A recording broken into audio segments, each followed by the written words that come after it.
Hi, welcome, Hey, Andrew. everybody. Andrew, you don't look like Dominic. No, well, I mean, I've been taking that GLP and I've just slimmed down and I blew a firecracker in my eye and then got a new job and and changed my wardrobe palette. and grew So, I mean, grew a beard. right. I borrowed this from Darren Beyer. He wasn't using it anymore, so I just slapped that on there. Okay, well, welcome. We're glad you're here with us today. Yeah, everybody. Hey, thanks for coming out to Around the Root with Dawn Dominic and Andrew Killian. We're going to have a super great time. Thanks for tuning in. We're going to get you up to date on all the current events that are coming this week and beyond. Yeah, awesome. We are. So first, we've got a couple things that we've got going on. Let me do the chamber stuff and then we'll talk about yours because it looks like a lot of fun going on behind you. So for the chamber stuff, tomorrow we've got North Valley Connections at the Senior Center in Stevensville from 5 to 6 p.m. I'm going to be there. And probably Haley. We all love Haley Stevenson. We love Haley. She's so much fun. They're the originators of it. And then Thursday, we actually have business after hours, and it's going to be just as much fun as you're having behind you right now. Oh my gosh, there's so much fun that we squeezed in there. You know, I know. It's more fun than you can shake a stick at. But it's at Valley Fun Center at 300 Skills Avenue. And that's fun's right there in the name. Thursday, yeah, from 4 to 6 p.m. So they're gonna have pizza and drinks and just go through. They got a lot of stuff new this year, including like a mining thing. So I'm excited to go and check that out on this Thursday, the 11th, 4 to 6 p.m. And then next Thursday we have a ribbon cutting,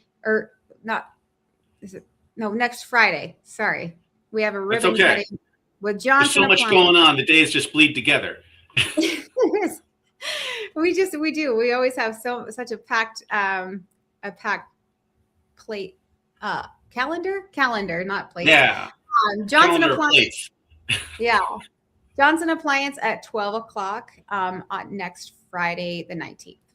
And you have something going on. Looks like a party. Oh, yeah, it's always a party. We have it every year. It's going to be at the Rhythm and Rome Festival, which is going to be on June 27th. Every year we have the Wiener Dog races. I inherited it from the Valley Republic used to put it on. The Paperclip used to put it on. Jody used to run it. And I think her man, Dan Mitchell, you used to run the Wiener Dog race, and I somehow inherited it. There's going to be like one of those old codgers who's just doing this way into my hundreds. It's super great fun. We have it every year. It's drag racing with wiener dogs, and we also have the unlimited class, which is the Cheweenies. So we have a bracket system where people sign up their athletes, their dogs, and we bring them out, race them 2, 3 at a time. And then we also have the Cheweenies. They come out, we race them 2, 3 at a time. We have fabulous prizes as a great crowd turns out every year. And we added this 2 years ago, was the Big Wheels race. So we've already got the track set up. We've already been drag racing wiener dogs. A simple thing to do is just swap out what we're drag racing. So we bring out little kids. We got ages 3 to 7. We got a bracket of 3 to 4, and they're on the classic big wheels. And then we've got 5 to 6, and they're on more advanced big wheels that we get from Buck Acosta at his bicycle shop right around the corner. And then we've got 7-year-olds and sometimes 7 to 8-year-olds. We cut it off there because then it just sort of like, the kids just got longer limbs. It's just not fair. But it was really hot last year. Like the kids just wanted to race each other just to win. They didn't even want the prizes. They just wanted to beat the other kids. So we usually have it down at like the 4th intersection, I want to say. Yeah. And the Valley County Fair is always nice enough to let us borrow some of their bleachers. And it's a super great time. We've got the widget up there. We got the QR code, which I was able to put a little wiener dog in. You got to keep on brand. So you can sign up your wiener dogs for the races. You can sign up your kids for the races, or you can just come out for the show, It's a super great time. It's happening during Rhythm and Rome. Once again, that's June 27th. It's going to start at 11 a.m. so we can beat the summer heat, but it's going to be a super great time. It was a lot of fun. Yes. I mean, I went last year, and honestly, that was like the highlight of, and I was with a bunch of kids too. But it's hilarious watching those dogs because some of them are so confused. Some of them are there to race, and some of them don't know what's going on. We've got all skill levels of athlete. Some of them just go make friends. Some of them's like, I don't want to do this. I got pressed into service. They're all different scales, but it's always super fun. It's always a great time. I remember that the Humane Association came out to support us, and they're going to come out and they're going to have a cooling station for the hot rodders there for the wiener dogs. And I believe it's going to be the Hamilton Soccer is going to come out and volunteer to make sure that the dogs and the kids are rotated through. It gets really noisy, gets really exciting. So we have to make sure that we've got volunteers to keep everything moving by the beat. Awesome. So in just a couple weeks, do they have to sign up ahead of time to be in the wiener dog races, or is it day of? It's easier for us if they sign up ahead of time, but we usually get a whole deluge of people who don't even know that this is going on. They just wander and they see a crowd, they see wiener dogs, they ask what's happening. They happen to have one, and so we sign them up, we put them on the brackets, and then we have to build the brackets. If we have the signups ahead of time, then Derek can build the brackets ahead of time, and there's a lot of fast down and dirty math to make sure that the calculations work out. I couldn't do it without her. I couldn't do it without Ryan Williams, my good friend Billiam from Edward Jones. They always come out and volunteer every year. He was the one who, it was kind of hard to see the haystacks go away that we used to get from Lakeland Feed, but we put down the Jersey barriers, which is so easy to put down and clean up. So he's always been a great part of this for the last couple of years. Awesome. Well, thank you. And then, so we're going to shift gears a little bit here. We're going to bring up John. John, you are from tell us where you're from. Bitterroot Climate Action Group. I can't say that properly. I tried to say it this morning and I was like, no, I haven't had my teas. Climate Action Group. Welcome. Tell us what you guys have going on there. Well, we're going to have a video. We'd love to have the person here live, but that didn't work. He's very busy. His name is Dr. Mark Z. Jacobson, and he is a civil and environmental engineer at Stanford University. In fact, he's in charge of the atmosphere and energy program there. And what's interesting to us about him is that he has written extensively for a couple of decades now about the feasibility, which he states is 100% feasible, to transition all of our energy sectors to 100% wind, water, solar, and battery backup. And he has published on this, and he's also provided roadmaps and had been charged with doing roadmaps for 150 countries and most cities that you hear who have a net zero plan for, like, for instance, Missoula, for going net zero by 2050, which means that, the carbon is balanced out. More about that. He's the one who's responsible for putting together the plans for those. So we're very excited about that. It's going to be this Thursday at the Daily Leach meeting room. And so the video is about 45 minutes long, and then we're going to have a discussion. We're going to have some people from the solar industry there, the local solar industry there, to answer questions, because we're all going to have a discussion. And I thought I better get some experts in the room because, we could all just have questions amongst ourselves we don't have answers to, and everybody will be then, Googling them. So we'll have actually some people who know what they're talking about. That's the thing that always gets me is this is something I've been paying attention to for a long time, as I'm sure a lot of our viewers have, that, we can talk about a problem, but without a call to action, without actionable items that we can actually put into our daily practice, or, like write your congressman, recycle, take your stuff up to Missoula, drop it off there. They've got cardboard recycling here, get solar, without something to do, it just creates learned helplessness. And that's the last thing we want to do. If we don't want people to just be like, what can you do? We want to hear what we can do to solve the problem. Yeah. And what are the things that we're going to hear on that day? Yes. This is basically going to be about getting people up to speed on the whole idea that it's feasible to do, that we can do these things, that it's not, because there's been a lot of, his position is somewhat, that he has his critics. Right. There are people who say that this is, there's various problems with wind, there's various problems with solar, there's various problems with battery backup, and which he answers all the questions. So, this is mainly aimed at the, getting the notion that these things are feasible to do. You can go solar, you can get a heat pump, and you can transition to cleaner energy, and it'll confer lots of social and health benefits if we do that, even if we don't make it to 100% wind, water, and solar by 2050.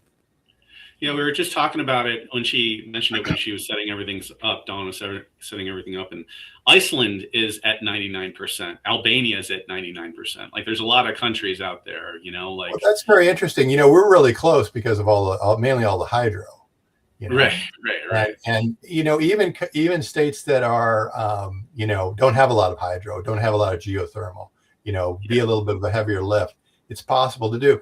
One of the interesting points about it, the reason why it is so feasible, is because of the fact that if you transition from internal combustion and fossil fuel burning engines to electric engines, you get an efficiency upgrade, tremendous efficiency upgrade, over 60%, because of the fact that you don't have all that waste heat, basically, with internal combustion engines.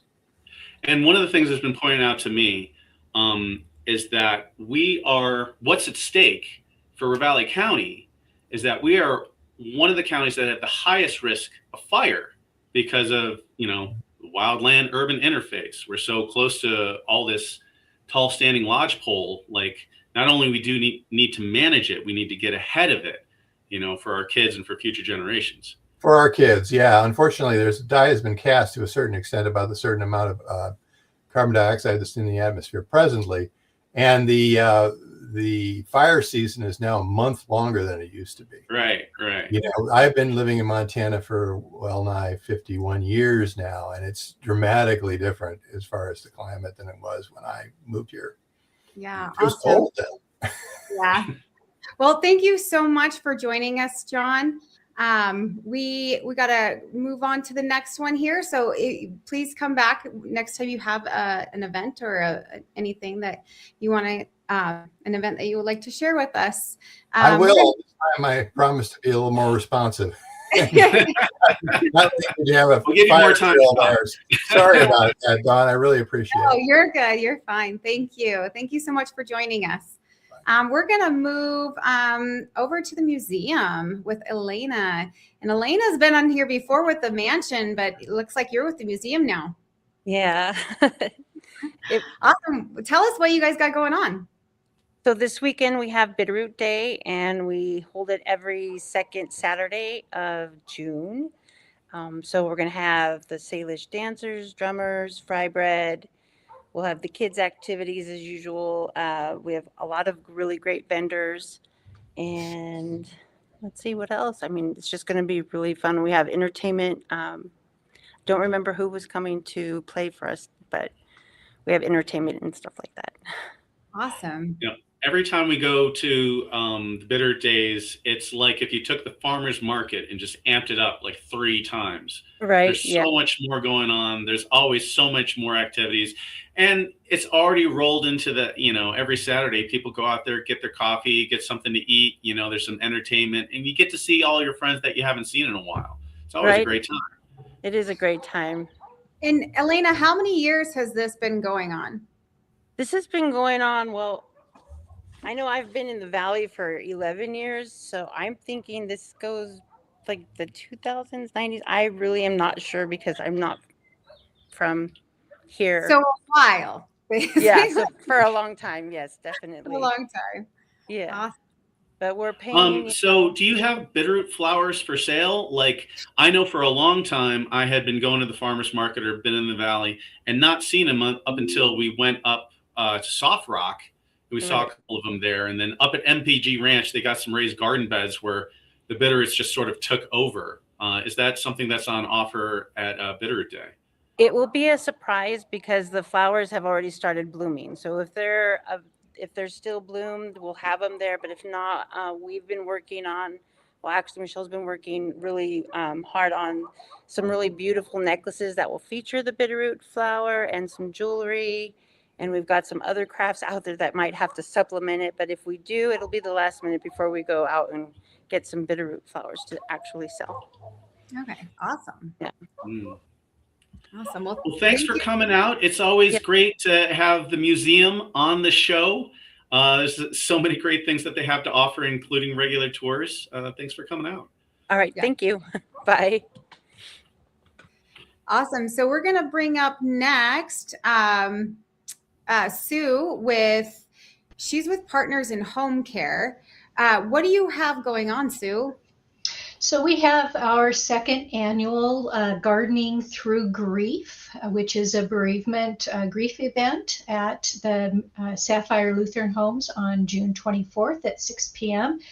It's our way to reach out and support the community. In Ravalli County, we serve three counties, a 100-mile radius based out of Missoula, but we have a very strong presence in Ravalli County and are very happy to provide grief support to people there.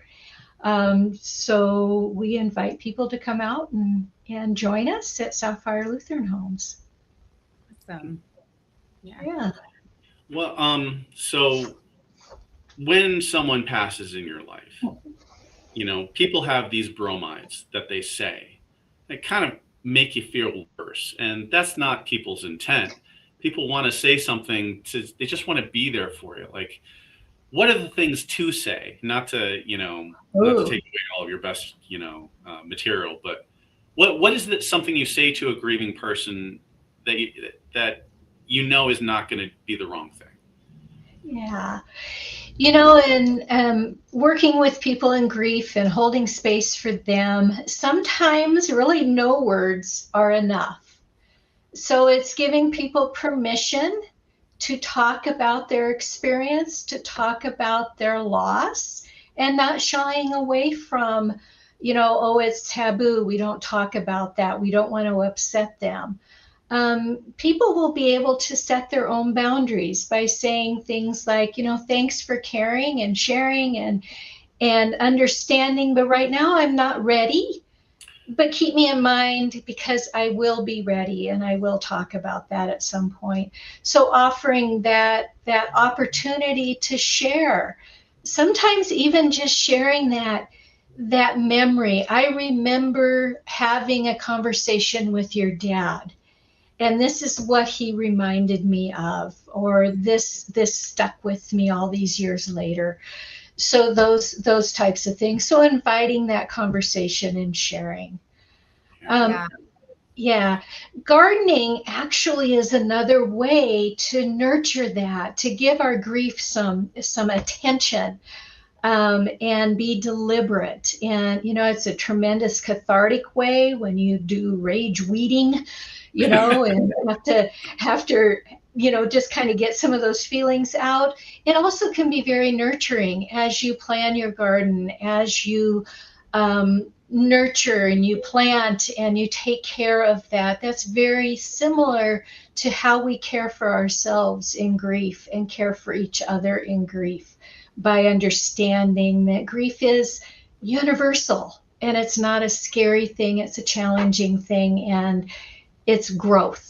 As we learn to understand our own grief, we can support those around us. Gardening is also a way for community and bringing others together with life experiences that can share and support one another in a very beautiful way. Yeah, awesome. So that's the Gardening Through Grief, a community bereavement workshop, June 24th at 6 p.m. at Sapphire Lutheran Homes, 501 North 10th Street in Hamilton. And I don't know if you guys are going to be using the little garden, but I saw those last time I was there. And so hopefully, you know, if you like, hopefully this show will help you get more people coming, because I love gardening, but Yeah, so we'll supply the pots, and we have your Bitterroot, your florist or your nurseries in the Bitterroot have been extremely generous with donations. So each participant will leave with a pot, and hopefully community and networking and shared experience. Awesome. You know, I've heard it said that grief never goes away, but your life grows beyond it.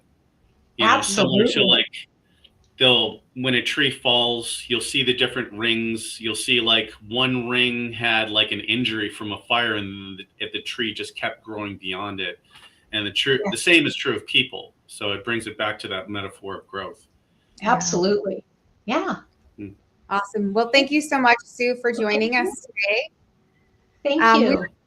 We're going to be heading a little bit out of town to the Daly Mansion, and Courtney. Welcome, Courtney. Good morning. Courtney the greatest.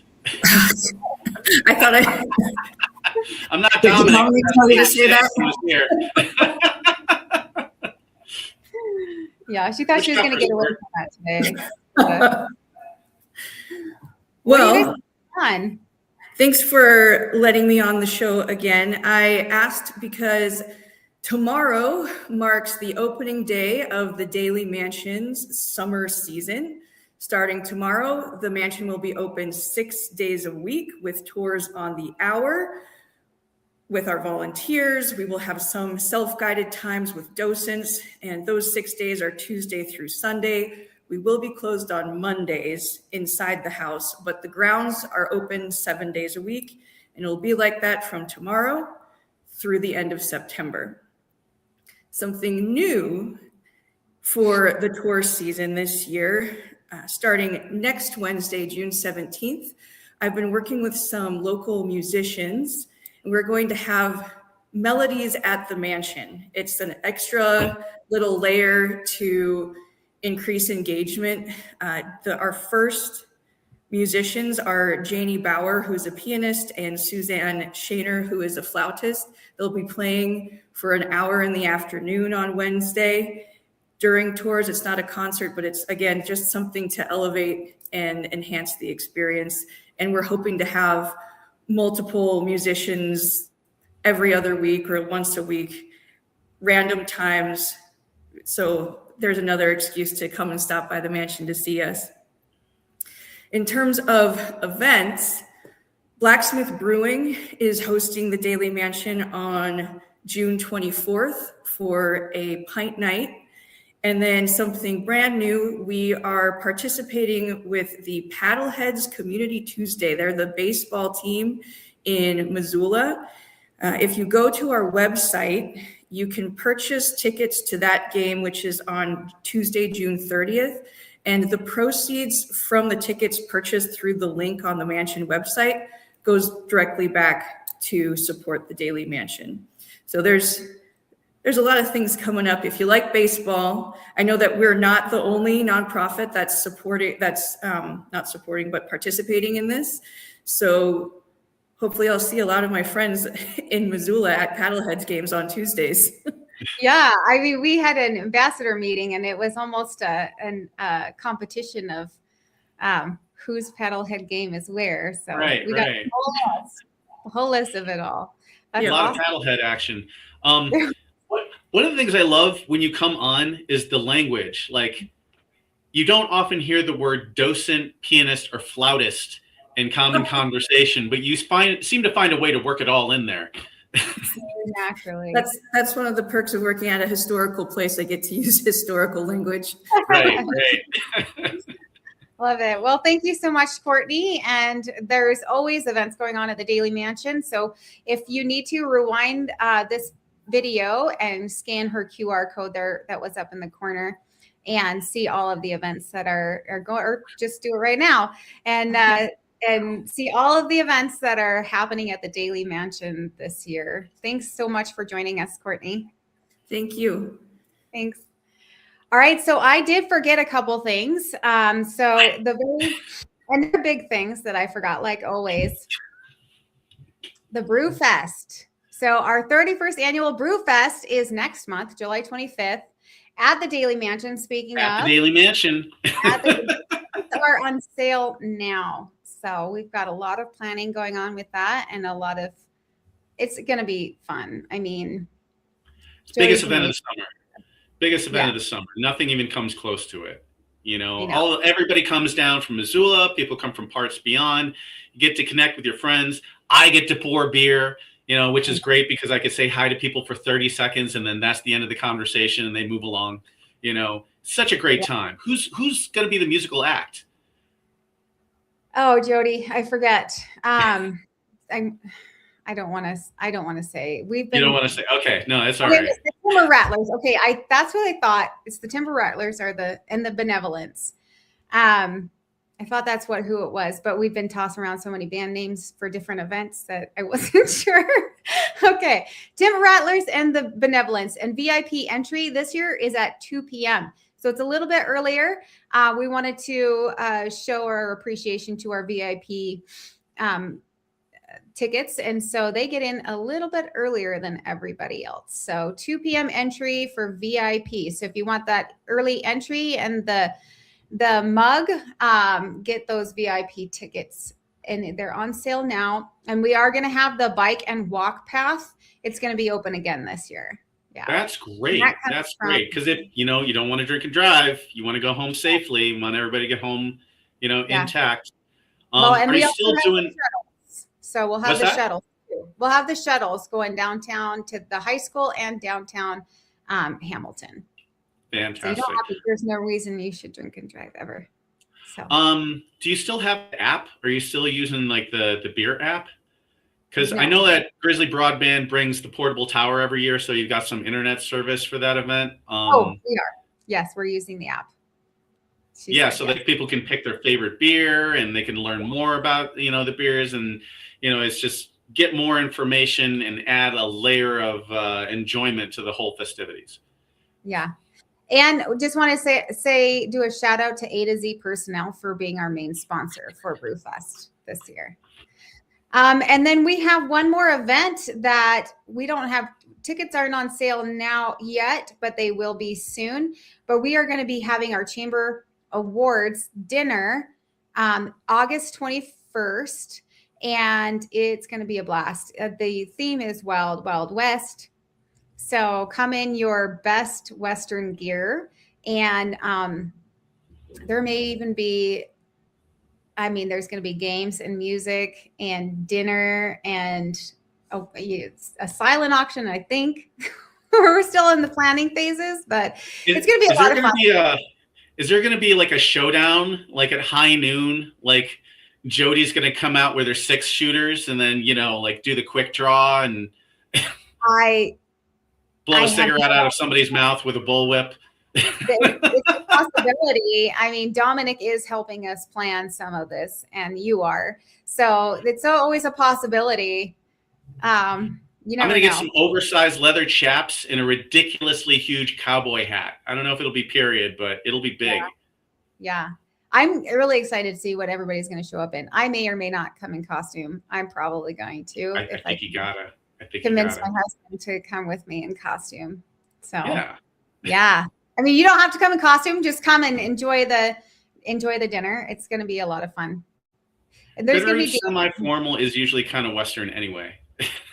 Semi-formal, yeah. Yeah, like jeans and a bolo, necktie and a dress shirt. Yeah. Yeah. Awesome. Well, thank you so much for stepping in for Dominic, and now he owes you. And so he owes me at least $50. Yeah. He owes you $50 and another. I don't know. Another favor.